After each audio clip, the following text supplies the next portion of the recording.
జరిగినాయని మీరు అంటున్నారు. అంటే అక్కడ సోమాజిగూడలో ఈరోజు వేదిక చేసుకొని అక్కడ సెలెక్ట్ అయిన అభ్యర్థుల తల్లిదండ్రులు మాత్రము అవకతవకలు జరగలేదు, 3 కోట్లు ఎవరికి ఇవ్వలేదు, మా ఆస్తులు చూడండి వచ్చి అని చెప్పేసి వాళ్ళు మీడియా ముఖంగా చెప్తున్నారు. దీన్ని ఎట్లా చూస్తారు మీరు? ఇప్పుడు ఎవరైతే తల్లిదండ్రులు ఒక 20 మంది వచ్చి మాట్లాడిర్రో అలా ఇంటికి పోయి బొట్టు పెట్టి నువ్వు 3 కోట్లు ఇచ్చినో నీ కొడుకు ఉద్యోగం కొనుక్కున్నో లేకుంటే బొట్టు పెట్టి నీ బిడ్డకు కొనుక్కున్నో లేకుంటే బొట్టు పెట్టి నీ భర్తకు నీ భార్యకు కొనుక్కున్నావు అని అడిగినావా? అవకతవకలు జరిగినాయి. ఇవన్నీ అవకతవకలు జరిగినటువంటి అంశాల మీద మేము మాట్లాడినాం. ఎవడో ఊరు లేదు పీరు లేదు ఊసుగన్న ముత్తాడు ఒకడు ఏదో మాట మాట్లాడినట్టు ఒకడు ఏదో మాట మాట్లాడితే దాన్ని పట్టుకొని ఏదో కొంతమంది అది చేస్తే దాన్ని పట్టుకొని మేము 3 కోట్లకు కొనలేదు 1 కోట్లకు కొనలేదు, దానిపైన ప్రభుత్వం విచారణ జరుపుకోవాలి. నువ్వు కొనలేదని మేము అనలేదు. ఇలాంటి అలిగేషన్స్ వచ్చినాయి. ఇవాళ కోర్టు ఇచ్చిన జడ్జిమెంట్ ఏమైనా 3 కోట్ల మీద ఇచ్చిందా? 3 కోట్లు కొట్టు గ్రూప్ 1 కొట్టు అనే దాని మీద ఏమన్నా జడ్జిమెంట్ వచ్చిందా? జడ్జిమెంట్ దేని మీద వచ్చింది? జడ్జిమెంట్ అనేది ప్రొనౌన్స్మెంట్. జడ్జిమెంట్లో రావడానికి ఈ దాదాపు 3 నెలలు జరిగినటువంటి ఆర్గ్యుమెంట్స్ అనేటటువంటి దేని మీద జరిగినాయి? 222 పేజీలలో ఉన్న జడ్జిమెంట్లో ఏం రాసిర్రు అనేటటువంటిది కదా కీలకమేడా. అది దాని మీద మాట్లాడకుండా ఏదో రోడ్డు మీద పోయి మస్తు మాట్లాడతారు. కడుపు కాలినోడు 1,00,000 మాటలు మాట్లాడతాడు, కడుపు నిన్నోడు గమ్మున కూర్చుంటాడు. ఇది లోకరీతి ఎట్టుంటుందో అట్టనే మాట్లాడిరు మీరు. అది కాదు కదా మాట్లాడింది. ఇది గ్రూప్ 1 ప్రిలిమ్స్ అప్పుడు వీళ్ళు చేసినటువంటి 1 by 1 ఇప్పుడు మేము తీసుకొచ్చినవన్నీ ఈ కట్టలు తీసుకొచ్చి చెప్పినటువంటివి. ఈ కాంగ్రెస్ ప్రభుత్వం రాకముందు ఉన్నటువంటి నోటిఫికేషన్ మీద వచ్చినటువంటి జడ్జిమెంట్స్ ఏమొచ్చినాయి, ఏం జరిగినాయి ఏందనేది మొత్తం మేము క్లియర్గా ఇక్కడ చూడండి. ఈ ఇది సింగిల్ బెంచ్ ఇచ్చినటువంటి ఒక జడ్జిమెంటు. దీని తర్వాత ఇది డివిజనల్ బెంచ్ ఇచ్చిన జడ్జిమెంటు ఇక్కడ ఉన్నది. దీనికి సుప్రీంకోర్టు ఎస్ఎల్పి అనేది విత్డ్రా చేసుకొని వచ్చిర్రు. ఈ గవర్నమెంట్ ఎస్ఎల్పి ఎందుకు విత్డ్రా చేసుకొని వచ్చిర్రు? వీళ్ళు ఎస్ఎల్పిని ఎందుకు విత్డ్రా చేసుకొని వచ్చిర్రు? ఎస్ఎల్పిని విత్డ్రా చేసుకున్నాక వీళ్ళు వచ్చి మాట్లాడినటువంటి మాటలు ఏదైతే ఉన్నాయో చూడండి. ఇక్కడ వీళ్ళు చేసుకొచ్చినటువంటి ఒక తంతు ఇదో జీవో 55 రద్దు చేసి 29 తీసుకొచ్చిర్రు. 29 తీసుకొస్తే ఆ రోజు 29 ఎంత దుర్మార్గం అనేది ఇవన్నీ రాసినాం. ఈ ప్రిలిమ్స్ వీళ్ళు నోటిఫికేషన్ ఇచ్చినప్పుడు జరిగినటువంటి ఒక వ్యవహారం. ఈ వ్యవహారంతో పాటు వాళ్ళు చేసినటువంటి ఇంకా లఫోట్ పని ఏంటంటే ఇప్పుడు ఎగ్జామ్ పెట్టేటప్పుడు వద్దురా నాయన ఎగ్జామ్ పెట్టకంటే ఎగ్జామ్ పెట్టేటప్పుడు 144 సెక్షన్ పెట్టుకొని ఎగ్జామ్ పెట్టిండు. 144 పెట్టుకొని పెడితే కొంగుళ్ళల్లో చిట్టీలు ఇగో చూడండి, కొంగులో చిట్టీలు, చీర కొంగుల్లో చిట్టీలు. మరి వీటి గురించి ఏ పేరెంట్స్ మాట్లాడరు? మరి చీర కొంగులో చిట్టీలు నీ బిడ్డ తీసుకుపోయిందా, నీ పిల్లని తీసుకుపోయిందా, ఎవరు తీసుకుపోయారు? ఇలాంటి వాటి మీద మాట్లాడాలి కదా వీళ్ళు. ఇగో ఒక్కొక్క దాంట్లో అటెండెన్స్ చూడండి. అటెండెన్స్లో వేరియేషన్స్ ఎన్ని వచ్చినాయి? 7 వీళ్ళు రాసినటువంటి అన్ని పేపర్లకు అటెండెన్స్లు అన్నీ ఉన్నాయి. ప్రతిదీ పేపర్లలో వచ్చినటువంటి అవకతవకలు, వాళ్ళు రాసిన ట్రాన్స్లేషన్స్ తప్పులు, ఇవన్నీ డాటా ఇంటర్ప్రిటేషన్లో ఎట్టొచ్చినాయి ఇవన్నీ పెట్టినాం కదా. ఇది ఒక రకమైనటువంటి తప్పిదాలు. ఇట్లా తప్పిదాలు ప్రతిదీ అన్నీ ఇగో ఇది మళ్ళీ వీళ్ళు చేసినటువంటి దాంట్లో ఈ తీసుకొచ్చినటువంటి దాంట్లో ఎట్లా మళ్ళీ వీళ్ళు అంటున్నారు కదా అన్నిటిలో మాకు ఏది లేదు అది ఇది అని చెప్తున్నటువంటి ప్రతి దానికి ఎవిడెన్స్. ఇకపోతే వీళ్ళు జిఆర్ఎల్ ఇచ్చినప్పుడు జిఆర్ఎల్లో వచ్చినటువంటి అవకతవకల మీద ఇది జిఆర్ఎల్లో వచ్చినటువంటి దాంట్లో ఒక్కొక్కరికి సేమ్ మార్క్స్ ఏం వచ్చినాయి, ఎందుకు వచ్చినాయి, ఎన్నెన్ని వచ్చినాయి అనే దాన్ని ఇగో ఇవన్నీ చూపించినాం. ఇగో మార్క్స్ చూడండి, ఈ లిస్ట్ చూడండి. సేమ్ మార్క్స్ వచ్చిన వాళ్ళు ఒక్కొక్కరికి ఎన్నెన్ని మార్క్స్ వచ్చినాయి, ఒక్కొక్క సెంటర్లలో ఎట్లా వచ్చినాయి, ఇవన్నీ కదా మేము చెప్పింది. వీటి మీద కదా వీళ్ళు మాట్లాడాల్సిన అవసరం ఉన్నది. వీటన్నిటి మీద కదా మాట్లాడాల్సింది. కోర్టు జడ్జిమెంట్లో ఇవన్నీ కదా పెట్టింది. ఇవాళ 3 కోట్ల గురించి దాని గురించి కోర్టు ఇచ్చిన జడ్జిమెంట్లో ఏం లేదు కదా. మరి దాని గురించి ఎందుకు మాట్లాడు? కొంతమంది మీలాంటి నాయకులు, కొంతమంది రాజకీయ నాయకుల దగ్గర డబ్బులు తీసుకొని ఇలాంటి విష ప్రచారం చేస్తున్నారు. వచ్చిన ఉద్యోగాలను, పిల్లలకు వచ్చిన ఉద్యోగాలను ఓర్వలేక చేస్తున్న పన్నాగము అని చెప్పేసి కూడా తల్లిదండ్రులు అంటున్నారు. సరే, నేను కూడా విన్నా, ప్రెస్ మీట్ మొత్తం విన్నా. ఇగో ఈ అబ్బాయికి ఒక అబ్బాయికి వచ్చినటువంటి మార్కులలో ఈ అటెండెన్స్లో తేడా 16 మంది గురించి 10 మంది గురించి అందులో జడ్జిమెంట్లో ప్రస్తావించారు. దీని గురించి ఏం మాట్లాడలేదా? ఈ అటెండెన్స్కి సంబంధించినటువంటి కదా. ఈ ప్రెస్ నోట్లో వాళ్ళు ఇచ్చినటువంటి సాక్షికి ఆ రోజు ఇచ్చినటువంటి రీజైండర్లో ఉన్న తప్పులు ఉర్దూ మీడియానికి దానికి సంబంధించినవి కదా. ఇవన్నీ సర్టిఫికేట్ వెరిఫికేషన్లో వచ్చినటువంటి దాంట్లో ఎవరెవరు కట్టించిర్రు ఇవన్నీ ఉన్నాయి కదా ఎవిడెన్స్. ఇగో ఇదంది మాస్ కాపింగ్ జరిగిందా జరగలేదని చెప్పడానికి ఆధారాలు. ఇగో ఒక్కొక్క సెంటర్లలో హాల్ టికెట్ నెంబర్స్ని ఏ విధంగా తప్పులేసి చేసిర్రు ఇవన్నీ ఆధారాలు కోర్టుకి ఇచ్చినాం. ఈ ఆధారాల గురించి అవకతవకలు జరిగినాయి, ఒక ట్రాన్స్పరెన్సీ లేదు, ఇంటిగ్రిటీ లేదని కోర్టు 20 పేజీలలో తిట్టింది. దాని గురించి మాట్లాడకుండా మాకు ఏం లేదు, 3 కోట్లు లేవు, ఇగో మాసిన బట్టలు వేసుకుంటున్నాం, చిరిగిపోయిన జుట్టు, ఆ నెత్తికి మాకు షాంపూ కూడా లేదు, మా నెత్తి నెల పేలు పడ్డాయి, మా బట్టలు చినిగిపోయి ఉన్నాయి, ఉతకలేదు, ముతకబడి ఉన్నాయి, ఆ పాత చీరలు తెచ్చి కట్టుకుంటున్నాం, పాత పాయింట్లు వేసుకో, గీ ముచ్చట్లో చెప్పమన్నాడు మిమ్మల్ని. సిగ్గులచ్చలు లేకుండా గీ కాదు కదా మాట్లాడాల్సినటువంటి అంశాలు. ఈరోజు అందరు కూడా ఏదైనా అథెంటిక్గా మాట్లాడినాం. ఈ రోజు వరకు ఎక్కడ నోరు జారలేదు, పదం తుల్లలేదు, పదం అటు ఇటు వేయకుండా ప్రతిదీ ఆధారాలతో సహా చెప్పినాం. ఇవాళ మీరు ఎవరైతే అన్నారో వాళ్ళ మీదకి మీరు వెళ్ళండి. ఇవాళ నిరుద్యోగులను అందరినీ కూడా ఇలా కలుపుకొని ఇవాళ ఉద్యోగాలు, ఇది రిలేటివ్ పర్ఫార్మెన్స్, రిలేటివ్ కాంపిటీషన్ ఉంటుంది దీంట్లో. రాని వాళ్ళందరూ ఈ విధంగా వేస్తే ఎట్లా? మా బిడ్డలు కష్టపడి చదివారు. నీ బిడ్డ కష్టపడి చదివిండా? కష్టపడి చదవలేదా? ఏం చేసిందని మేము అడగలేదు. నీ బిడ్డ మీద కేసు వేయలేదు, నీ పెళ్ళం మీద కేసు వేయలేదు, నీ కొడుకు మీద కేసు వేయలేదు. ఇక్కడ కేసు జరిగింది ఎవరి మీద? రెస్పాండెంట్ ఎవరు? Public service commission. Public service commission అడుగురు మీరు పోయి. మీరు చేసినటువంటి లంగల అత్కోర్ పనులకి ఇట్లా అయిపోయింది. ఇకనైనా మీరు కోర్టుకు ఇచ్చినటువంటి డైరెక్షన్స్ని ఫాలో అయ్యి 10 నెలల్లో ఎగ్జామ్ పెట్టి మీరు ప్రిలిమ్స్ పెడతారా, మెయిన్స్ పెడతారా, ఎట్ట పెడతారో ఏంటిది రీ ఎవాల్యుయేషన్ చేయడానికి అవకాశం ఉందా లేదా అని అడగండి. ఇలా జెల్ పెన్నులతో రాసిరని ప్రూవ్ చేసినాం. ఇలా జెల్ పెన్నులతో ఎందుకు రాసిరు? మరి పబ్లిక్ సర్వీస్ కమిషన్ అడగపోయారు. అవలముండా కొడుక, ఇవాళ పబ్లిక్ సర్వీస్ కమిషన్ వాడా ఇవాళ ఒక్కడు రాస్తే జెల్ పెన్ తోటి ఇంతమందిని రాపిస్తే ఇవాళ నేను కష్టపడి నా పెళ్ళాన్ని ఇవాళ పార్ట్ టైం జాబ్ చేసుకుంటూ వాటిల్లో చదివించుకుంటే నా పెళ్ళానికి వచ్చిన ఉద్యోగం పోయింది. ఇవాళ నా కొడుకు ఉద్యోగం పోయింది, నా భార్య ఉద్యోగం పోయింది, నా భర్త ఉద్యోగం పోయింది, నా పిల్లల్ని ఇట్లా అంటున్నారు అని మీరు పబ్లిక్ సర్వీస్ కమిషన్ అడగాలి కదా. మీరు బయోమెట్రిక్ తీసుకొని ఇంత హై అండ్ టెక్నాలజీ ఉన్నటువంటి రోజులలో ఎందుకు ఈ 10 మందికి కూడా మీరు అటెండెన్స్ లెక్క చెప్పలేకపోయారు?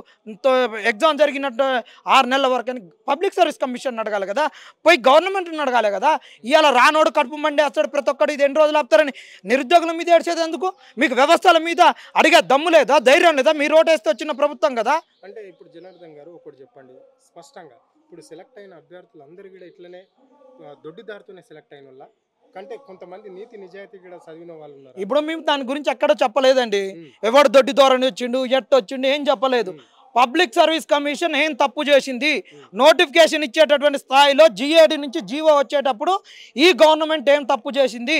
ఆ గవర్నమెంట్ జీవో 29 తీసుకొచ్చింది, అది పెద్ద తప్పు. ఈ పబ్లిక్ సర్వీస్ కమిషన్ ఎగ్జామ్ పెట్టేటప్పుడు ప్రిలిమ్స్లో 14 క్వశ్చన్లు తప్పించి వికీపీడియా ప్రమాణికం అని చెప్పింది.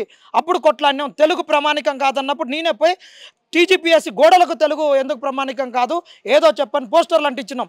ఇదే తెలుగు అనేటటువంటిది అడ్వకేట్ గారు వచ్చేసి మన తెలుగు మంచిది కాదని వాళ్ళు తెచ్చుకున్నటువంటి అడ్వకేట్, పెద్ద అడ్వకేట్ ఢిల్లీ నుంచి వచ్చిన ఆయన అన్నప్పుడు తెలుగు అన్యాయం జరిగిందని అశోక్ నగర్, ఉస్మాన్ యూనివర్సిటీలో మొత్తం పోస్టర్లు వేసినాం. తర్వాత ఇందులో ఉన్నటువంటి డీవియేషన్స్, పిఎంఎల్ వీటన్నిటి మీద చెప్పినాం. వీటి గురించి కదా మేము మాట్లాడేది. వాళ్ళ గురించి మాకెందుకండి? వాళ్ళ గురించి ఎక్కడన్నా ప్రస్తావించినవా? డైరెక్ట్ మీ ఎవరు తప్పు చేసిన, వ్యవస్థలు తప్పు చేసిన, వ్యవస్థల వల్ల నాశనం అయిపోయినా దాని వెనక ఎవరున్నారని వ్యవస్థలు తేల్చాలి, ఎంక్వైరీ సంస్థలు తేల్చాలి, వాళ్ళు తేల్చాలి. మరి వీళ్ళు వచ్చి మమ్మల్ని అడిగితే మీ వాళ్ళకి ఎందుకు సమాధానం చెప్తాం? మాకు వాళ్ళకి సమాధానం చెప్పాల్సిన అవసరం ఏముంది? మేము వాళ్ళని ఏమన్నా అన్నామా? ఇలా మాట్లాడిన వాళ్ళ కొడుకులదో ఓన్ పేరు తెలియదు, వాళ్ళ మొక్కలు చూడలేదు, వాళ్ళ పిల్లల మొక్కలు చూడలేదు, ఎవరి మొక్కలు చూడలేదు. ఇలా మేము ఈ రోజు నుంచి 12 నెలల నుంచి కొట్లాడుతున్నాం. ఈ గ్రూప్ 1 నోటిఫికేషన్ వచ్చినప్పటి నుంచి ఇలా ఏది లేకుండా వచ్చేసి అందరు అన్నారు మేము ఇటు చదువుకున్నాం అటు చదువుకున్నాం, మా నోటి కాడు కూడుని గుంజుకొని తింటుర్రు, వీళ్ళకి చదువులు రాక ఎవరికి రాక మా వాళ్ళు ఏదో కష్టపడి చదివిర్రు, మా వాళ్ళకి వచ్చినాయి, మీకు రాకుండా ఇటనే పోతే నిరుద్యోగులు అందరూ రానోడు అందరు ఇటనే కోట్లకు పోతే ఇటనే అయిపోతుంది, మీరు గుర్తించుకోవాలి, ప్రభుత్వం మమ్మల్ని మన్నించాలి, మా పిల్లలకు ఉద్యోగాలు. ఏ మాటలండి అసలు? నీ కొడుకు రేపు కన్వర్ట్ ఐఏఎస్ ఐపీఎస్లు అయ్యేటోళ్ళు రేపు ఇటనేనా చేసేది? అవును, ఒక తప్పు జరిగినప్పుడు సరిదిద్దుకోవాలా లేదా?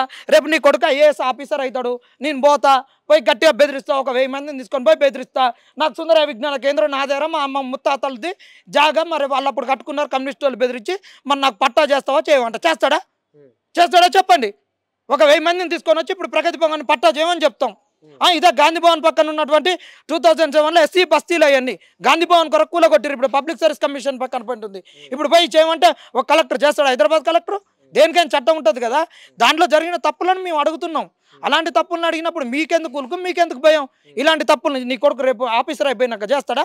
మరి నీ కొడుకుని పోయి నీకు నచ్చినటువంటి నీ ఫ్రెండ్ ఓడ రియల్ ఎస్టేట్ చేస్తాడు, నా కొడుకు ఎరా డిప్యూటీగా ఆర్డీఓ అని చెప్పేసి ఒక 100 ఎకరాలు రాపిస్తావా?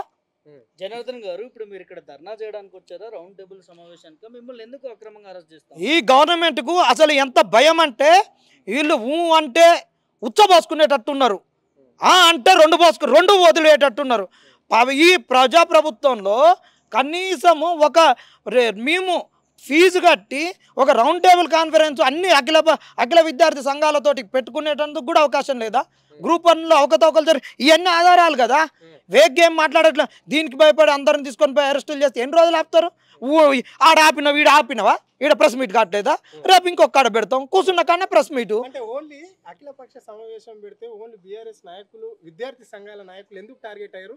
వాళ్ళని ఎందుకు పోలీసులు ఫోకస్ చేస్తున్నారు? ఇగో వాళ్ళది రాజకీయం. వాళ్ళు ఈ విషయం నీతిగానే వచ్చిర్రు. తప్పు వాళ్ళు ప్రతిపక్ష పాత్ర పోషిస్తుర్రు.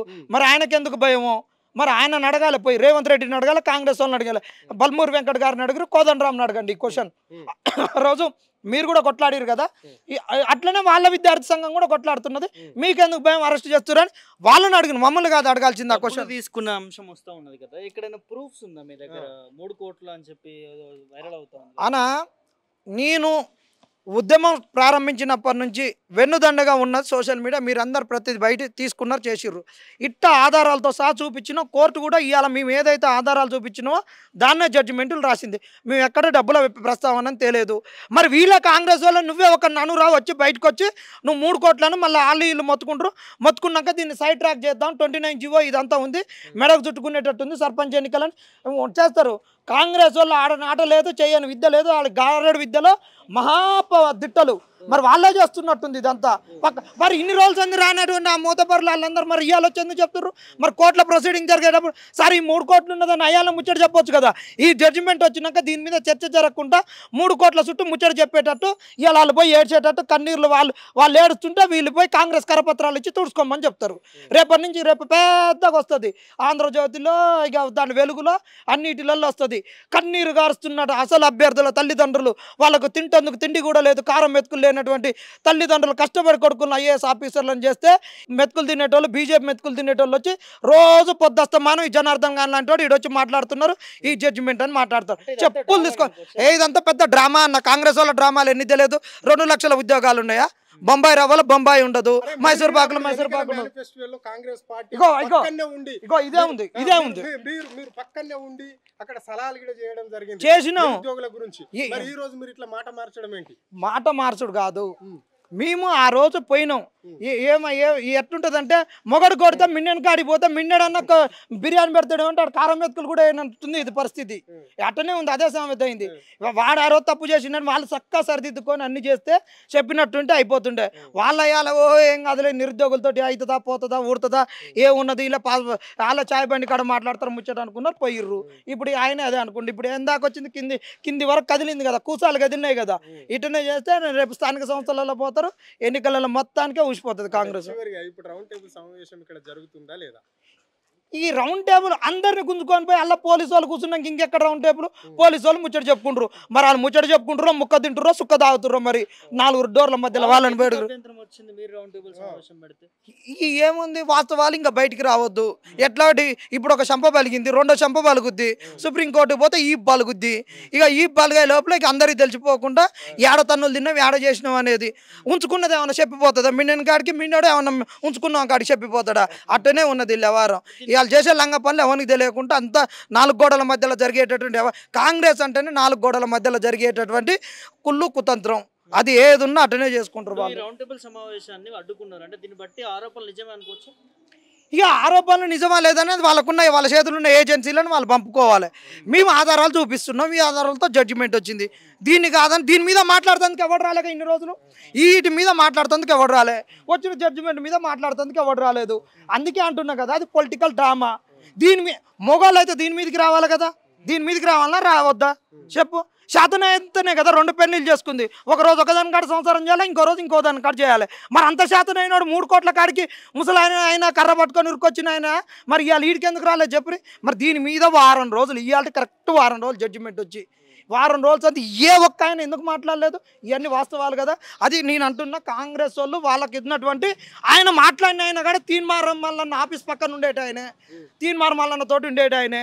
ఎంక్వైరీ చేసుకోరి, వాళ్ళు కాంగ్రెస్ మనిషే, దొంగలే. జీవో 29 గురించి ఆగమాగం చేయాలని మాట్లాడిన దొంగలే. ఈ దొంగలతోటి ప్రతిపక్షాలు కూడా జాగ్రత్తగా ఉండాలని చెప్తున్నా. మీరు ఇదే పెట్టుకోరి. వాళ్ళు కాంగ్రెస్ వదిలిన బాణాలే ఇవి చేస్తున్నాయి. జీవో 29 గురించి చర్చ జరగొద్దు. ఇక గ్రూప్ 1 గురించి కిందికి పోవద్దు. వేరే రిక్రూట్మెంట్ల బోర్డుల గురించి చర్చలు జరగొద్దు.